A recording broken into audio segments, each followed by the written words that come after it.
এখন রাত 12টা বাজে, 12টা 10, ঠিক আছে? কিন্তু আমাদের চোখে ঘুম নেই। কারণ কি? আমরা কি করছি? আমার বর কি করছে রাত্রির জেগে?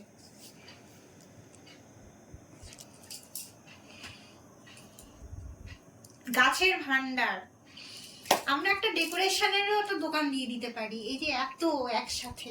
না, আমি এই নেক্সট আমাদের যে মেলা আসছে, হ্যাঁ, একটা স্টল মেলায় আমরা একটা স্টল দেবো, একটা কোনো অসুবিধাই হবে না। ভেবেছি একটা স্টল দেবো। এখানেই শেষ নয়, এখানেই শেষ নয়, আরো আছে মানে এই যে আমাদের বক্স খাট, এই বক্স খাটের ভেতরে আছে এরকম পেটি, প্যাকিং এর জন্য গাদা গাদা পেটি কিনে আনা হয়েছে। সেই পেটির মধ্যে না তাই বলে শুধু গাছ প্যাকিং হবে এটা নয়, না, ঠিক আছে, মানে কয়েক পেটি মানে গাছে হবে। কিছু করার নাই। মানে ব্যাপারটা হচ্ছে 12টা 10 বাজুক আর 1টাই বাজুক আর 2টোই বাজুক, এখন আমার হাতে সময় কম, ঠিক আছে? কারণ অত লোক দিয়ে তো আর করে সব প্যাকিং করাতে পারবো না। তাই ওই অফিসের শেষে রাত্রেবেলা একটু খাওয়া দাওয়া করে ডিনার করে সব কিছু করে নিয়ে টুকটুক করে প্যাকিং গুলো করে দিচ্ছি। পেটি নিয়ে এসেছি, পেটি নিয়ে এসে সব প্যাকিং করে সব সিল করে রেখে দিয়ে লিখে দিচ্ছি আর কি, কোথায় কি হবে না হবে, কোথায় কি প্যাকিং আছে। অ্যাকচুয়ালি এইগুলো হচ্ছে আমাদের সব যা ঘরে যা সাজানো ছিল সব একসাথে জায়গায় এক পেটিতে ভরা হয়েছে বলে মনে হচ্ছে যে প্রচুর মানে আছে, গাছ আছে। আদেও সেরকম কিছু নেই। হ্যাঁ, পেটিটা ছোট, 2 3 4 5টা জিনিস রাখতেই ভর্তি হয়ে গেছে। এটা একটা ব্যাপার। ঘরটাও তাড়াতাড়ি সারতে হবে, কারণ সামনে সেপ্টেম্বরে পুজো।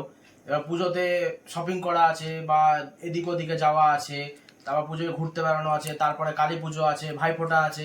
এই করতে করতে মোটামুটি সেপ্টেম্বর তো চলেই যাবে, অক্টোবরটাও মোটামুটি শেষ হয়ে যাবে। এবার তার মাঝে বেশি সময় পাবো না।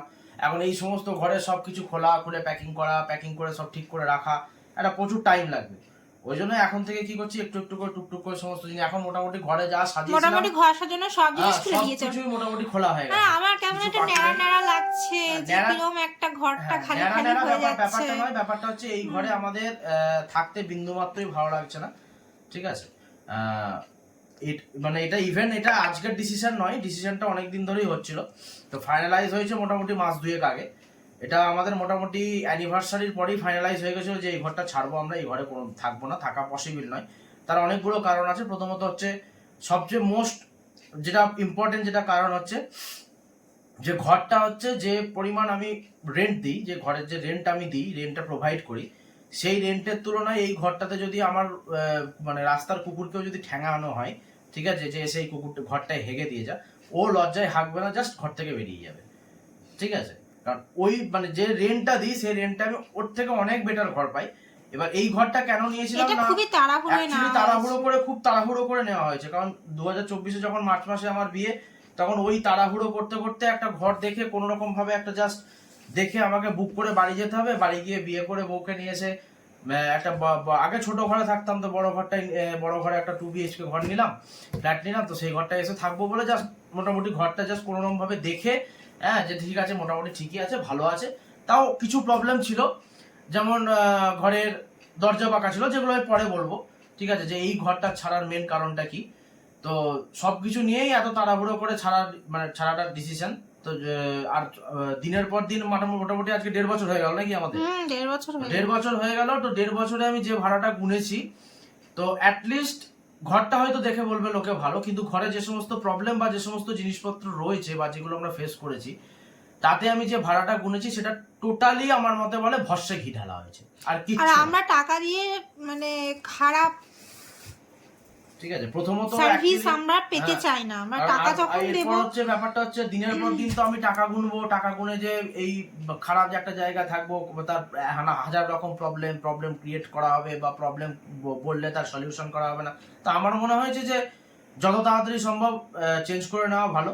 আবার এইরকম ঘরের কন্ডিশনে আবার 1 বছর পর সেইটার আবার 5% ভাড়াও বাড়ানো হয়েছে, সেটাও আমি দিতে রাজি আছি, দিচ্ছি, কোনো অসুবিধা নেই। আর সবথেকে বড় ব্যাপার হচ্ছে তখন থেকে আমার গায়ে লাগাটা আরো বেশি শুরু হয়েছে কি না, আমি টাকা দেব ভাই তোমাকে পার মান্থ, আমার সার্ভিসটা কোথায়?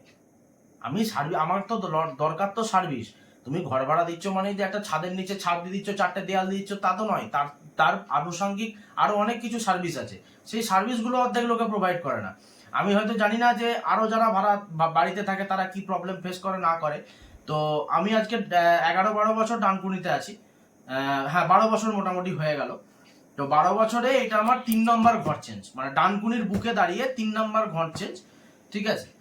তো সবচেয়ে খারাপ এবং জঘন্য, অতি জঘন্য, তার থেকেও বেশি জঘন্য অভিজ্ঞতা যদি কোনোটা হয়, এই বিয়ের পর আমার 1.5 বছরে এই বাড়িতে থাকার অভিজ্ঞতা।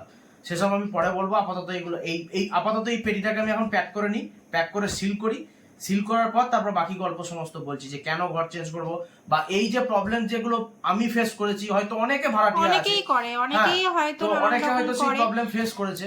তো সেই প্রবলেমের পরিপ্রেক্ষিতে আমি কি জবাব দিয়েছি বা কি তাদেরকে হ্যান্ডেল করেছি, কিভাবে ট্যাকেল করেছি, সবই আমি বলবো। আপাতত এটাকে প্যাকিং করি।